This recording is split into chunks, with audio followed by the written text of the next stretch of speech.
क्या आपका बच्चा अब आपकी नहीं सुनता? छोटी छोटी बातों पर गुस्सा करता है या आपसे दूर होता जा रहा है? हम अक्सर सोचते हैं कि बच्चा बिगड़ गया है, लेकिन बुद्ध कहते हैं बच्चा कभी नहीं बिगड़ता। वो तो बस गीली मिट्टी है। बिगड़ता वो सांचा है, उसमें वो ढल रहा है। आज के वीडियो में हम बुद्ध की दृष्टि से उन 7 गहरे कारणों को खोलेंगे जो एक मासूम मन को कठोर बना देते हैं। यह विश्लेषण आपकी परवरिश का नजरिया बदल देगा। अगर आप भी मानते हैं कि बच्चे को गैजेट से ज्यादा समय की जरूरत है, तो कमेंट में टाइम लिखें और ऐसे ही जीवन बदलने वाले विचारों के लिए चैनल को अभी सब्सक्राइब करें। चलिए गहराई में चलते हैं। जब एक शिशु इस संसार में आता है तो उसका चित्त उस शांत सरोवर की भांति होता है जिसमें न तो कोई लहर होती है और न ही तल में जमी कोई गंदगी। वह केवल है। वह कोरा है, निर्मल है और संभावनाओं से भरा हुआ है। बुद्ध कहते हैं कि दुख और भटकाव का कारण बाहर नहीं, बल्कि भीतर पनप रही तृष्णा और अज्ञानता में है। परंतु एक बच्चे के संदर्भ में यह अज्ञानता और तृष्णा स्वयं पैदा नहीं होती, इसे सींचा जाता है। बच्चे के बिगड़ने या मार्ग से भटकने की प्रक्रिया कोई एक दिन की घटना नहीं है। यह एक निरंतर चलने वाली प्रक्रिया है जो सूक्ष्म से स्थूल की ओर बढ़ती है। जैसे एक छोटा सा बीज यदि गलत दिशा में अंकुरित हो जाए तो भविष्य में एक टेढ़ा और विशैला वृक्ष बन जाता है। ठीक वैसे ही बचपन में चित्त पर पड़े प्रभाव ही भविष्य के व्यक्तित्व का निर्माण करते हैं। बुद्ध की दृष्टि से देखें तो कोई भी बच्चा जन्म से बुरा नहीं होता। बुराई या भटकाव कोई स्वभाव नहीं, बल्कि एक प्रतिक्रिया है। यह उन परिस्थितियों का परिणाम है जो उसे घेरे रहती हैं। इस विस्तृत व्याख्या में हम उन 7 प्रमुख चरणों और कारणों को समझेंगे जो एक कोमल मन को कठोर और विद्रोही बना देते हैं। प्रथम अध्याय, अनुकरण और प्रथम संस्कार। बच्चे का मन गीली मिट्टी जैसा है। बुद्ध ने कहा है कि हम वही बनते हैं जो हम सोचते हैं, लेकिन एक बच्चे के लिए यह सत्य थोड़ा भिन्न है। बच्चा वही बनता है जो वह देखता है। बच्चे के बिगड़ने की शुरुआत घर की 4 दीवारी से होती है, जहां माता पिता स्वयं को जागरूक नहीं रख पाते। माता पिता अक्सर यह भूल जाते हैं कि उनका हर शब्द, हर क्रिया और हर भाव बच्चे के चित्त में एक संस्कार, गहरी छाप बना रहा है। जब पिता क्रोध में चिल्लाता है या माता असंतोष व्यक्त करती है तो बच्चा यह नहीं सीखता कि वे क्यों चिल्ला रहे हैं। वह केवल यह सीखता है कि तनाव को व्यक्त करने का तरीका चिल्लाना ही है। अक्सर माता पिता बच्चे को सत्य बोलने का उपदेश देते हैं, लेकिन उसी बच्चे के सामने किसी आगंतुक से झूठ बुलवाते हैं कि कह दो पिताजी घर पर नहीं है। यहां द्वंद्व का बीज बोया जाता है। बच्चे का कोमल चित्त भ्रमित हो जाता है। उसे लगता है कि शब्द और कर्म में अंतर होना सामान्य बात है। यही पाखंड की पहली सीढ़ी है।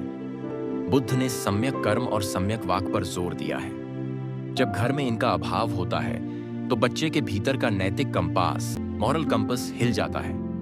वह बिगड़ता नहीं है, वह केवल अपने परिवेश को प्रतिबिंबित, मिरर करना शुरू करता है। जिसे हम बिगड़ना कहते हैं वह वास्तव में माता पिता के अचेतन व्यवहार का ही विस्तार है। द्वितीय अध्याय, तृष्णा का पोषण और अभाव का भ्रम। बुद्ध की शिक्षाओं का केंद्र बिंदु है। तृष्णा पाए, क्रेविंग ही दुख का कारण है। आधुनिक समय में बच्चों के बिगड़ने का सबसे बड़ा कारण अति लाड़ या पदार्थों की सुलभता है। माता पिता अक्सर अपने प्रेम को वस्तुओं के माध्यम से व्यक्त करते हैं। तुम्हें यह खिलौना चाहिए, ये लो। तुम्हें वह गैजेट चाहिए, अभी मिलता है। जब बच्चे की हर इच्छा उसके उत्पन्न होने से पहले या तुरंत बाद पूरी कर दी जाती है तो उसके चित्त में धैर्य, पेशेंस नामक गुण का विकास ही नहीं हो पाता। उसे लगता है कि यह संसार उसकी इच्छाओं की पूर्ति के लिए ही बना है। यहां एक गहरा मनोवैज्ञानिक चक्र शुरू होता है। जब वस्तु आसानी से मिल जाती है तो उसका मूल्य समाप्त हो जाता है। बच्चा नई वस्तु मांगता है, माता पिता फिर देते हैं। धीरे धीरे बच्चे की खुशी होने, बीइंग में नहीं बल्कि पाने में सिमट जाती है। यह भौतिकवाद, मटीरियलिज्म का वह जहर है जो शांति को नष्ट कर देता है। जब वह बच्चा घर से बाहर निकलता है और समाज उसे उसकी मर्जी की चीज नहीं देता तो उसके भीतर क्रोध उत्पन्न होता है। यह क्रोध विद्रोह बन जाता है। वह नियमों को तोड़ने लगता है क्योंकि उसे की आदत नहीं डाली गई। बुद्ध कहते हैं कि इच्छाओं का दमन नहीं बल्कि उनका सही प्रबंधन आवश्यक है।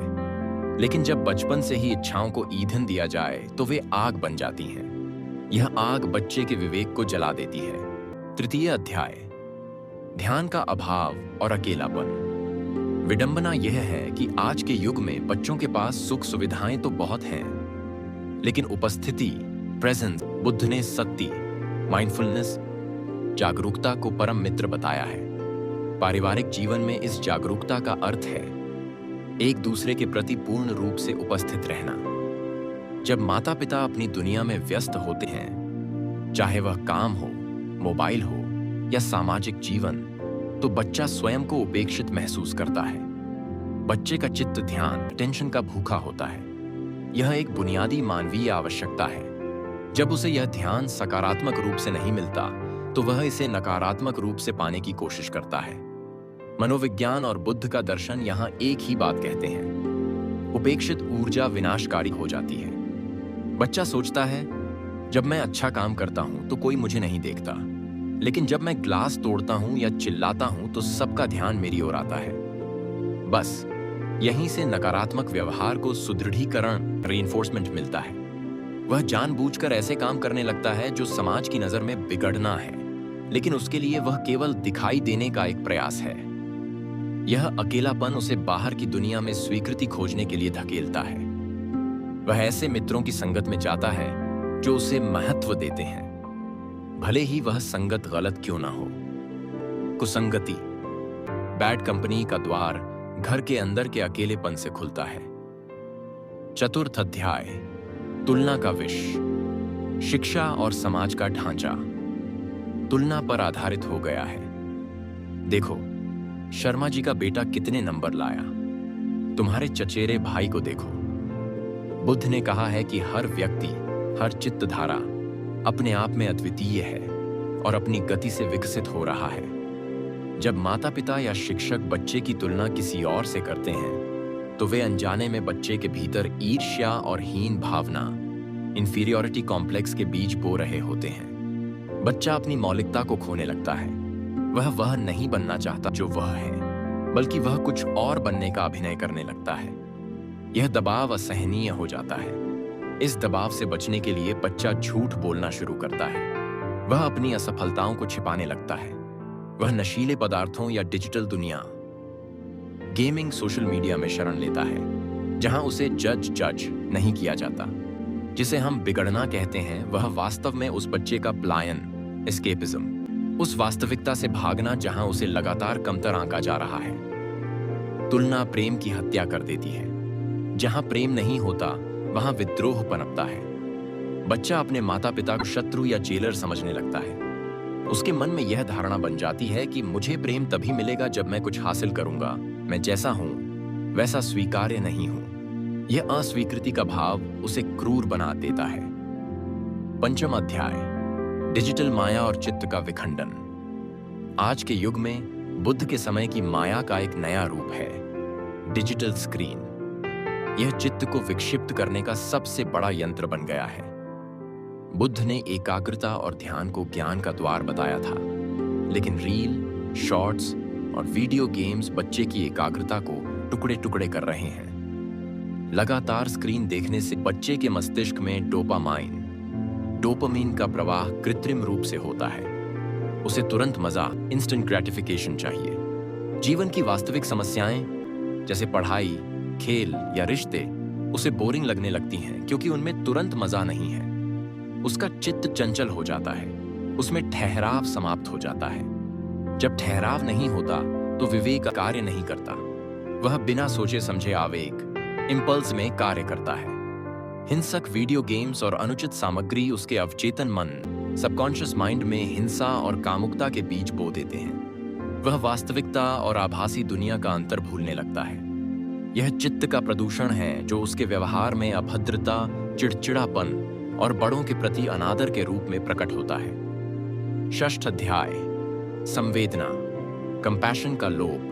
बुद्ध का मार्ग करुणा का मार्ग है, लेकिन आधुनिक परवरिश में अक्सर सफलता, सक्सेस पर इतना जोर दिया जाता है कि संवेदी पीछे छूट जाती है। हम बच्चों को स्मार्ट बनाना चाहते हैं, चालाक बनाना चाहते हैं ताकि वे दुनिया को ठग सकें या आगे निकल सकें, लेकिन हम उन्हें दयालु बनाना भूल जाते हैं। जब बच्चे को चींटी मारने पर रोका नहीं जाता या किसी गरीब का मजाक उड़ाने पर टोका नहीं जाता, तो उसका हृदय कठोर होने लगता है। कठोर हृदय वाला व्यक्ति ही बिगड़ सकता है। जिसे दूसरे के दुख का आभास होता है, वह कभी जानबूझकर गलत कार्य नहीं कर सकता। बिगड़ने का एक बड़ा लक्षण है दूसरों की भावनाओं के प्रति सुन्न हो जाना। यह तब होता है जब बच्चे को केवल बुद्धि, इंटेलिजेंस के स्तर पर विकसित किया जाता है, लेकिन हृदय, हार्ट इमोशन के स्तर पर वह बौना रह जाता है। संवेदना के बिना बुद्धि एक धारीदार तलवार है जो अंततः स्वयं को और दूसरों को घायल करती है। सप्तम अध्याय, अनुशासन बनाम दमन। अनुशासन, डिसिप्लिन, और दमन, सप्रेशन में बहुत बड़ा अंतर है। बुद्ध ने मध्यम मार्ग की बात की है। न तो वीणा के तार इतने ढीले हों कि संगीत न निकले, अति स्वतंत्रता, और न ही इतने कसे हों कि टूट जाएं, अति कठोरता। कुछ माता पिता बच्चे को सुधारने के नाम पर भय का उपयोग करते हैं। मार पिटाई, डांट और अत्यधिक नियंत्रण। भय कुछ समय के लिए व्यवहार को दबा सकता है, लेकिन यह चित्त में द्वेष, हेट्रेड पैदा करता है। यह द्वेष ज्वालामुखी की तरह अंदर ही अंदर उबलता रहता है। जैसे ही बच्चे को मौका मिलता है, जैसे कॉलेज जाने पर या घर से दूर जाने पर, उसका यह दबा हुआ विद्रोह विस्फोट बनकर बाहर आता है।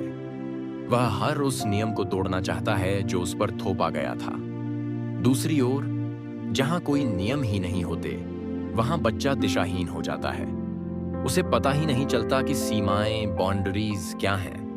वह अपने अहंकार को ही सब कुछ मान लेता है। सच्चा अनुशासन वह है जो बाहर से थोपा न गया हो, बल्कि भीतर से जगाया गया हो। यह तब आता है जब माता पिता बच्चे के साथ संवाद नहीं करते हैं, ऑर्डर नहीं देते। जब संवाद टूटता है तो बच्चा भटक जाता है। समाधान की दिशा, वापसी का मार्ग, यह यात्रा अभी अधूरी है। बच्चे इसलिए नहीं बिगड़ते कि वे बुरे हैं, वे इसलिए बिगड़ते हैं क्योंकि उन्हें सही आदर्श, रोल मॉडल्स नहीं मिलते। उनकी तृष्णा को बिना विवेक के पोषित किया जाता है।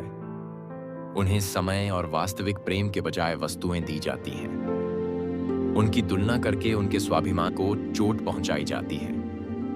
डिजिटल दुनिया उनकी एकाग्रता को नष्ट कर देती है। संवेदना के अभाव में वे क्रूर बन जाते हैं। निष्कर्षतः भटकाव अंधेरे की तरह है। अंधेरे का अपना कोई अस्तित्व नहीं होता, वह केवल प्रकाश का अभाव है। इसी प्रकार बच्चे का बिगड़ना केवल जागरूकता और प्रेम के अभाव का परिणाम है। यदि हम दिया जला दें तो अंधेरा अपने आप विदा हो जाएगा। सुधार बच्चे को बदलने में नहीं, बल्कि उस परिवेश को बदलने में है जिसमें वह पौधा पनप रहा है। जैसे ही बालक किशोरावस्था देहरी पर कदम रखता है, उसके भीतर और बाहर एक महाविस्फोट होता है। बुद्ध कहते हैं कि यह संसार अनित्य, निरंतर परिवर्तनशील है, लेकिन किशोरावस्था में यह परिवर्तन आंधी की गति ले लेता है। शरीर बदल रहा होता है, हार्मोन का ज्वार उमड़ रहा होता है, और चित्त एक नई पहचान, आइडेंटिटी खोजने के लिए छटपटाता है। यही वह नाजुक मोड़ है जहां सबसे अधिक भटकाव होता है। अब तक वह माता पिता की छाया था, लेकिन अब उसके भीतर का आहन, ईगो जागृत हो रहा है। वह पूछने लगता है, मैं कौन हूं और मेरा स्थान क्या है? यदि इस समय उसे सही मार्गदर्शन, प्रज्ञा नहीं मिलता, तो वह अपनी पहचान गलत जगहों पर खोजने लगता है। वह सोचता है, अगर मैं सिगरेट पीऊंगा तो मैं बड़ा लगूंगा, या अगर मैं अभद्र भाषा का प्रयोग करूंगा तो लोग मुझे ताकतवर समझेंगे। यह भटकाव अज्ञानता, अविद्या से उपजता है। उसे लगता है कि विद्रोह करना ही बड़े होने का प्रमाण है। माता पिता इस बदलाव को बदतमीजी समझते हैं, जबकि वास्तव में यह एक कच्चे चित्त का संघर्ष है जो स्वतंत्र होने की कोशिश कर रहा है, पर उसे रास्ता नहीं पता। नवम अध्याय, संगति का प्रभाव। संघ का सिद्धांत को पवित्र जीवन का आधार बताया है। इसके विपरीत पाप मित्र भटकाव का सबसे बड़ा बाहरी कारण है। घर से बाहर निकलकर बच्चा जिस संघ, समूह का हिस्सा बनता है, वह उसके संस्कारों को नया रूप देता है। मनुष्य का चित्त जल की तरह है, वह उसी रंग में ढल जाता है जिसमें उसे मिलाया जाए। जब एक किशोर ऐसे मित्रों के बीच बैठता है जहां हिंसा को वीरता, नशे को आनंद और बड़ों के अपमान को कूल कूल माना जाता है, तो उसकी नैतिक और मानसिक रक्षा पंक्ति टूटने लगती है। समूह का दबाव, पीयर प्रेशर एक शक्तिशाली नशा है। सब कर रहे हैं तो मैं क्यों नहीं, यह विचार उसके विवेक को कुचल देता है। वह उस समूह में स्वीकार्य होने के लिए अपने मौलिक स्वभाव के विरुद्ध जाकर कार्य करता है। वह चोरी करता है, नशा करता है या आक्रामक होता है केवल इसलिए ताकि उसके दोस्त उसे अपने समूह से बाहर न निकाल दें। यहां भय काम कर रहा है, अकेले रह जाने का भय। यह भय उसे गलत मार्ग पर ले जाता है। 10वां अध्याय, आहार और चित्त का संबंध। हम अक्सर भोजन को केवल शरीर से जोड़ते हैं, लेकिन बुद्ध और प्राचीन प्रज्ञा कहती है, जैसा अन्न वैसा मन। आज के बच्चों के बिगड़ने में उनके आहार की बहुत बड़ी भूमिका है, जिसकी ओर माता पिता का ध्यान कम ही जाता है। आज का आहार तामसिक और राजसिक हो गया है। अत्यधिक तीखा, प्रोसेस्ड, चीनी युक्त, हाई शुगर और जंक फूड शरीर में उत्तेजना पैदा करता है। विज्ञान भी मानता है कि आंतों, गट का सीधा संबंध मस्तिष्क से है। जब बच्चा ऐसा भोजन करता है जिसमें प्राण शक्ति, लाइफ फोर्स नहीं है, तो उसका चित्त स्थिर नहीं रह सकता। उसके भीतर बेचैनी और क्रोध, एंजर अकारण ही उबलने लगते हैं। बुद्ध ने आहार के 4 प्रकार बताए हैं, जिनमें से एक है कवलिकार आहार, कौर के रूप में लिया गया भोजन। जब यह भोजन हिंसा या अशुद्धि से बना हो या केवल स्वाद के लोभ, जिह्वा की तृष्णा के लिए खाया जाए, तो यह चित्त में कामुकता और सुस्ती पैदा करता है। एक आलसी और उत्तेजित मन ही गलत कार्यों की ओर प्रवृत्त होता है। संयम की शुरुआत जीभ से होती है। जिसकी जीभ वश में नहीं, उसका जीवन वश में नहीं हो सकता। 11वां अध्याय, इंद्रिय संस्पर्श और उत्तेजना। बुद्ध कहते हैं कि चेतना का निर्माण स्पर्श, कांटेक्ट से होता है। आंख, कान, नाक, जीभ, शरीर और मन, ये 6 द्वार हैं। आज के युग में इन द्वारों पर निरंतर हमला हो रहा है। बच्चा क्या देख रहा है? Cinema, OTT, social media. बच्चा क्या सुन रहा है? हिंसक संगीत, गाली गलौज। जब निरंतर हिंसा और कामुकता के दृश्य आंखों के रास्ते चित्त में उतरते हैं, तो वे वहां गहरे संस्कार बना देते हैं। इसे बुद्ध ने विज्ञान आहार, कॉन्शियसनेस एज फूड कहा है। बच्चा वही दोहराता है जो उसने देखा है। जब वह पर्दे पर नायक को कानून तोड़ते हुए और फिर भी जीतते हुए देखता है, तो उसके अवचेतन में यह संदेश जाता है कि शक्तिशाली के लिए नियम नहीं होते। यह भ्रांति उसे वास्तविक जीवन में अपराधी बना देती है। उसकी सहनशीलता खत्म हो जाती है। उसे लगता है कि समस्याओं का समाधान बातचीत से नहीं, बल्कि मुक्के से होता है, जैसा फिल्मों में दिखाया गया। यह चित्त का विषाक्तीकरण, पॉइजनिंग ऑफ द माइंड। 12वां अध्याय, शिक्षा का खोखलापन और प्रज्ञा का अभाव। विद्यालयों को विद्या का मंदिर कहा जाता था, लेकिन आज वे सूचना के कारखाने बन गए हैं। बुद्ध का मार्ग प्रज्ञा, विजडम का है, जो सूचना, इंफॉर्मेशन से बिल्कुल अलग है। आज की शिक्षा प्रणाली बच्चे को यह तो सिखाती है कि पैसा कैसे कमाना है, गणित कैसे हल करना है, लेकिन यह नहीं सिखाती कि गुस्से को कैसे संभालना है, असफलता का सामना कैसे करना है, नए रिश्तों को कैसे निभाना है। जीवन कौशल, लाइफ स्किल्स के अभाव में बच्चा मानसिक रूप से अपंग हो जाता है। जब वह जीवन की पहली बड़ी समस्या या असफलता का सामना करता है, जैसे परीक्षा में कम अंक या प्रेम में असफलता, तो उसके पास उससे निपटने का कोई मानसिक उपकरण, मेंटल टूल नहीं होता। वह टूट जाता है और इस टूटन फ्रस्ट्रेशन से निकलने के लिए वह गलत रास्ते चुनता है, चाहे वह आत्महत्या का विचार हो या प्रतिशोध की भावना। एक शिक्षित किंतु अविवेकपूर्ण दिमाग सबसे खतरनाक होता है। वह अपनी बुद्धि का प्रयोग अपराध को छिपाने में करता है। 13वां अध्याय, शून्यता और उद्देश्यहीनता। एक गहरा कारण जो बच्चों को बिगाड़ रहा है, वह है जीवन में उच्च उद्देश्य का न होना। बुद्ध ने कहा था कि जीवन दुख है, लेकिन इस दुख से मुक्ति का एक मार्ग है। जब बच्चे के पास कोई बड़ा लक्ष्य नहीं होता, तो उसकी ऊर्जा निम्न स्तर के सुखों में बहने लगती है। आज के बच्चे बोरियत, बोर्डम से ग्रस्त हैं। उनके पास सब कुछ है, फिर भी कुछ नहीं है। यह आंतरिक खालीपन उन्हें जोखिम भरे कार्यों, थ्रिलिंग एक्टिविटीज की ओर धकेलता है। वे तेज रफ्तार बाइक चलाते हैं, खतरनाक स्टंट करते हैं या ड्रग्स लेते हैं, केवल इसलिए कि उन्हें एक पल के लिए जीवंत महसूस हो। यह शून्यता इसलिए है क्योंकि हमने उन्हें यह सिखाया ही नहीं कि जीवन का उद्देश्य स्वयं से ऊपर उठना और सेवा करना है। जब जीवन केवल मैं, मेरा और मेरे लिए तक सीमित हो जाता है तो वह सड़ने लगता है। एक उद्देश्यहीन चित्त शैतान का घर बन जाता है, जहां केवल विकृत विचार ही पनपते हैं। चतुर्दश अध्याय, कृतज्ञता, ग्रैटिट्यूड का अभाव। बुद्ध के मार्ग में कृतज्ञता का बहुत महत्व है। जिसे मिला है उसका सम्मान करना। आज के परिवेश में बच्चों को सब कुछ अधिकार, राइट के रूप में मिलता है, उपहार, गिफ्ट के रूप में नहीं। जब बच्चा यह नहीं समझता कि उसके भोजन, उसके वस्त्र और उसकी शिक्षा के पीछे माता पिता का कितना श्रम और त्याग है, तो वह कृतज्ञ हो जाता है। कृतज्ञ व्यक्ति में कभी भी विनय, ह्यूमिलिटी नहीं आ सकती, और बिना विनय के वह अहंकारी हो जाता है। यह अहंकार ही उसे माता पिता और शिक्षकों की अवहेलना करने की शक्ति देता है। वह सोचता है, यह तो मेरा हक था, इसमें उनका क्या एहसान। यह विचार उसे भावनात्मक रूप से बंजर बना देता है। जहां कृतज्ञता नहीं, वहां धर्म या सदाचार टिक ही नहीं सकता। पंचदश अध्याय, धैर्य की मृत्यु, अधीरता। आधुनिक तकनीक ने हमें तुरंत इंस्टेंट की आदत डाल दी है। Instant noodles, instant message, instant delivery. इसका सीधा असर बच्चे के चित्त पर पड़ा है। उसकी प्रतीक्षा करने की क्षमता, वेटिंग कैपेसिटी समाप्त हो गई है।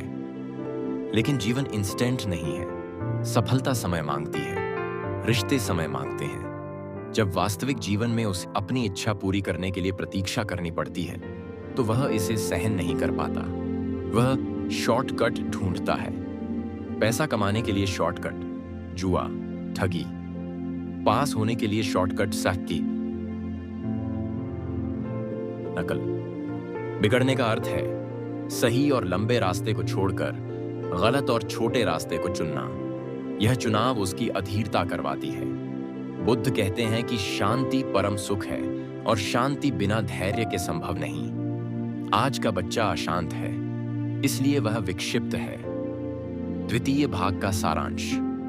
इस भाग में हमने देखा कि कैसे किशोरावस्था का जैविक तूफान, बुरी संगति, उद्देश्यहीन शिक्षा और धैर्य का अभाव मिलकर एक युवा चित्त को भ्रमित कर देते हैं। वह अपनी पहचान और खुशी ढूंढ रहा है, लेकिन उसे गलत नक्शे थमा दिए गए हैं। बुद्ध ने कहा है, जो व्यक्ति पहले प्रवाही करता था लेकिन बाद में संभल जाता है और प्रमाद नहीं करता, वह इस संसार को वैसे ही प्रकाशित करता है जैसे बादलों से मुक्त हुआ चंद्रमा। यह वाक्य हर उस माता पिता और भटके हुए युवा के लिए आशा की किरण है। कोई भी स्थिति अंतिम नहीं है। जिसे हम बिगड़ना कहते हैं, वह चित्त की एक अस्थायी अवस्था है, स्थायी स्वभाव नहीं। चित्त, मन एक नदी की धारा है। यदि वह गंदे नाले की ओर बह गई है तो उसे प्रयास पूर्वक मोड़कर पुनः स्वच्छ सागर की ओर लाया जा सकता है। आवश्यकता केवल सम्यक दृष्टि, सम्यक व्यायाम, सही प्रयास की है। यहां से हम उन 7 सोपानों, स्टेप्स की चर्चा करेंगे जो भटकाव से ठहराव की ओर ले जाते हैं। षोडश अध्याय, स्वीकारोक्ति और मैत्री, सच्चे प्रेम की स्थापना। सुधार की शुरुआत अस्वीकृति से नहीं, स्वीकृति से होती है। जब माता पिता बच्चे को बिगड़ा हुआ कहते हैं, बच्चा उस लेबल को अपनी पहचान मान लेता है। बुद्ध का पहला उपाय है मैत्री, लविंग काइंडनेस। मैत्री का अर्थ है बिना किसी शर्त के प्रेम। माता पिता को यह समझना होगा कि बच्चा उनका शत्रु नहीं, बल्कि एक पीड़ित है, अपने ही अनियंत्रित विचारों और परिवेश का पीड़ित। जब बच्चा घर आए तो उसे एक जज, न्यायाधीश नहीं, बल्कि एक मित्र मिलना चाहिए। अगर वह नशे में है, गुस्से में है या असफल होकर आया है, तो उस क्षण उपदेश देना व्यर्थ है। उस क्षण केवल उपस्थिति और स्वीकृति चाहिए। मैं तुम्हें प्रेम करता हूं, भले ही मुझे तुम्हारा यह व्यवहार पसंद नहीं है। यह भेद करना बहुत आवश्यक है। व्यक्ति और व्यवहार को अलग करना ही बुद्धिमत्ता है। जब बच्चे को लगता है कि मेरे माता पिता मेरे विरुद्ध नहीं बल्कि मेरे साथ हैं, तो उसके भीतर का विद्रोह पिघलने लगता है। प्रेम वह अग्नि है जिसमें कठिन से कठिन संस्कार जलकर भस्म हो जाते हैं। सप्तदश अध्याय, संवाद का पुनर्जन्म। सम्यक वाक। परिवारों में संवाद मर चुका है, केवल सूचनाओं का आदान प्रदान बचा है। खाना खा लिया? पढ़ाई कैसी चल रही है? यह संवाद नहीं है। सच्चा संवाद वह है जहां हृदयों के द्वार खुलते हैं। बुद्ध ने सम्यक वाक, राइट स्पीच का उपदेश दिया है। ऐसा बोलना जो सत्य हो, प्रिय हो और लाभकारी हो। माता पिता को सुनने, डीप लिसनिंग की कला सीखनी होगी। अक्सर हम जवाब देने के लिए सुनते हैं, समझने के लिए नहीं। जब बच्चा अपनी बात कह रहा हो, चाहे वह कितनी भी गलत क्यों ना हो, उसे बीच में काटे नहीं, उसे पूरा खाली हो जाने दें। जब उसके भीतर का गुब्बारा निकल जाएगा, तभी वहां नई और अच्छी बातों के लिए जगह बनेगी। सलाह तभी काम करती है जब वह मांगी गई हो या सही समय पर दी गई हो। माता पिता को अपने अहंकार को त्याग कर अपने बच्चों से अपनी गलतियां भी स्वीकार करनी चाहिए। बेटा, शायद परवरिश में मुझसे भी कमी रही, चलो मिलकर इसे ठीक करते हैं। यह एक वाक्य बच्चे के पत्थर दिल को मोम बना सकता है। अष्टादश अध्याय, घर का वातावरण और डिजिटल उपवास। यदि पौधा मुरझा रहा है तो केवल पौधे का इलाज मत करो, उस मिट्टी और हवा को बदलो जिसमें वह है। घर का वातावरण चित्त का भोजन है। जिस घर में दिन रात कलह, चिल्लाना और टीवी का शोर है, वहां शांत मन कैसे पनप सकता है? सुधार के लिए घर में सात्विक, मौन और सत्य और अनुशासन का होना अनिवार्य है। यह अनुशासन डंडे का नहीं, दिनचर्या का होना चाहिए। बुद्ध मध्यम मार्ग की बात करते हैं। डिजिटल दुनिया से पूरी तरह कटना संभव नहीं, लेकिन उसका नियमन, रेगुलेशन आवश्यक है। पूरे परिवार के लिए नो स्क्रीन टाइम का नियम होना चाहिए, जैसे भोजन के समय या सोने से 1 घंटा पहले। इस समय का उपयोग एकत्रित होने में करें, साथ में भोजन बनाना, साथ में सफाई करना या केवल बैठकर बातें करना। यह त्याग सह अस्तित्व, टुगेदरनेस बच्चे के अकेलेपन को भरता है, जो उसके बिगड़ने का मूल कारण था। जब घर में आनंद मिलेगा तो वह बाहर का कृत्रिम आनंद नहीं ढूंढेगा। 49 अध्याय, दायित्व और कर्म का सिद्धांत। बच्चे को सुधारने का सबसे सशक्त तरीका है उसे जिम्मेदारी, रिस्पॉन्सिबिलिटी देना। बिगड़ा हुआ बच्चा अक्सर वह होता है जिसे सब कुछ पका पकाया मिला है। उसे श्रम, लेबर का मूल्य नहीं पता। उसे घर के कार्यों में भागीदार बनाएं। उसे समझाएं कि हर कर्म का एक फल होता है।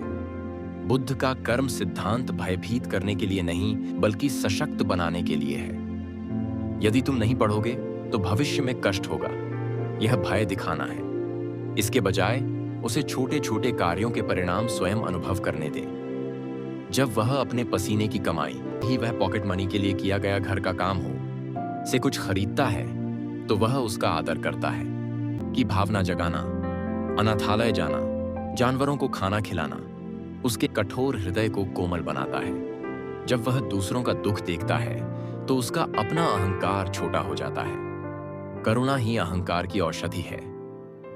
20वां अध्याय, संगति का शुद्धिकरण। जैसा कि हमने देखा, पाप मित्र भटकाव का कारण है, लेकिन उनसे बच्चे को दूर कैसे करें?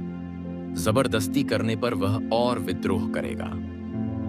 इसके लिए माता पिता को विकल्प देने होंगे। उसे ऐसे वातावरण में ले जाए जहां कल्याण मित्र मिल सकें। खेलकूद की कक्षाएं, संगीत, कला या सामाजिक सेवा समूह। जब उसे उच्च स्तर का आनंद और अच्छे लोगों का साथ मिलेगा तो निम्न स्तर की संगति अपने आप छूट जाएगी। बुद्ध कहते हैं, यदि तुम्हें अपने से बेहतर या अपने समान साथी न मिले तो अकेले चलना श्रेयस्कर है, लेकिन मूर्ख का साथ न करें। यह विवेक बच्चे में धीरे धीरे जगाना होगा। उसके दोस्तों को घर बुलाएं, उन्हें जानें। जब घर का दरवाजा दोस्तों के लिए खुला होता है तो माता पिता निगरानी भी कर सकते हैं और दिशा भी दे सकते हैं। 21वां अध्याय, ध्यान और चित्त की जागरूकता। अंततः सबसे गहरा परिवर्तन बाहर से नहीं, भीतर से आएगा। बच्चे और युवाओं को और साथ ही माता पिता को आनापानसति, श्वास पर ध्यान का अभ्यास करना चाहिए। यह कोई धार्मिक कर्मकांड नहीं, बल्कि चित्त का व्यायाम है। दिन में केवल 10 मिनट शांत बैठकर अपनी आती जाती सांस को देखना। जब बच्चा अपनी सांस को देखता है तो वह अपने विचारों को भी देखना सीख जाता है। उसे समझ आने लगता है कि गुस्सा आ रहा है, मैं गुस्सा नहीं हूं, गुस्सा आ रहा है। यह साक्षी भाव, विटनेसिंग, उसे आवेगों, इंपल्सेस का गुलाम होने से बचाता है। जब उसे नशा करने या गलत काम करने की इच्छा, अर्ज उठेगी तो वह जागरूक हो जाएगा। वह उस इच्छा को आते हुए और जाते हुए देखेगा, उस पर प्रतिक्रिया नहीं करेगा। यही संयम, सेल्फ कंट्रोल है। संयम थोपा नहीं जा सकता, यह जागरूकता का उप उत्पाद है।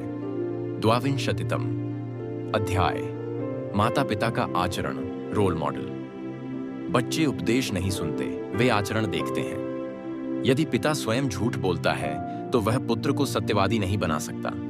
यदि माता स्वयं मोबाइल में व्यस्त है तो वह बेटी को किताब पढ़ने के लिए नहीं कह सकती। माता पिता को स्वयं वह बनना होगा जो वे अपने बच्चे में देखना चाहते हैं। यह सबसे कठिन तपस्या है। अपने क्रोध पर काबू पाना, एक दूसरे का सम्मान करना और शांत रहना। जब बच्चा देखता है कि विषम परिस्थितियों में भी मेरे माता पिता विचलित नहीं होते, तो वह अवचेतन रूप से उसी धैर्य को सोख लेता है। आपका जीवन ही उसका पाठ्य पुस्तक है। त्रयोविंशतितम अध्याय, प्रज्ञा और उद्देश्य की स्थापना। बच्चे को एक बड़ा लक्ष्य दें। जीवन केवल खाने कमाने के लिए नहीं है। उसे महान लोगों की जीवनियां पढ़ाएं। बुद्ध, अशोक, गांधी या वैज्ञानिक और कलाकार। जब उसके सामने ऊंचे आदर्श होते हैं तो उसका मन तुच्छ चीजों में नहीं रमता। उसे समझाएं कि सच्चा सुख भोग में नहीं, त्याग और सृजन, क्रिएशन में है। उसकी रचनात्मक ऊर्जा को बहने दें, चाहे वह पेंटिंग हो, कोडिंग हो या लेखन। जब ऊर्जा सृजन में लगती है तो वह विनाश की ओर नहीं जाती। उपसंहार, अनंत प्रवाह और आशा। इस पूरी शब्दों की रूपरेखा और चर्चा का सार यह है कि बच्चा कोई पत्थर की मूर्ति नहीं है जिसे एक बार तराश दिया तो वह वैसी ही रहेगी। वह एक प्रवाह है, एक जलधारा है। उसमें कचरा गिर सकता है, वह मैली हो सकती है, लेकिन उसका मूल स्वभाव, स्वच्छता और शीतलता कभी नष्ट नहीं होता। बुद्ध का दर्शन निराशावादी नहीं है, यह परम आशावादी है, क्योंकि यह कहता है कि हर हेतु, कॉज, का एक अफल, इफेक्ट है। यदि हम आज हेतु बदल दें, यदि हम आज से ही घर में प्रेम, जागरूकता, संवाद और अनुशासन के बीज बोना शुरू कर दें, तो फल को बदलना होगा। यह प्रकृति का नियम, धम्म। बिगड़ा हुआ बच्चा एक मदद की पुकार, क्राई फॉर हेल्प है। वह कह रहा है, मैं भटक गया हूं, मुझे हाथ पकड़कर वापस ले आओ। उसे दंड की नहीं, दिशा की आवश्यकता है। उसे तिरस्कार की नहीं, करुणा की आवश्यकता है। जैसे अंगुलिमाल जैसा क्रूर डाकू भी बुद्ध की करुणा के स्पर्श से अहिंसक बन सकता है, वैसे ही आज का भटका हुआ युवा भी सही मार्गदर्शन पाकर समाज का स्तंभ बन सकता है। आवश्यकता है तो बस धैर्य की, निरंतर प्रयास की और अटूट विश्वास की। स्मरण रहे, कोई भी रात इतनी लंबी नहीं होती कि सूरज को निकलने से रोक सके। अविद्या, जागरूकता इससे मिट जाता है। यही बुद्ध का संदेश है और यही इस समस्या का अंतिम समाधान है। यह व्याख्या यहां संपन्न होती है। इसमें बुद्ध के चित्त विज्ञान को आधुनिक मनोविज्ञान और व्यावहारिक जीवन, पेरेंटिंग के साथ पिरोकर प्रस्तुत किया गया है। नमो बुद्धाय।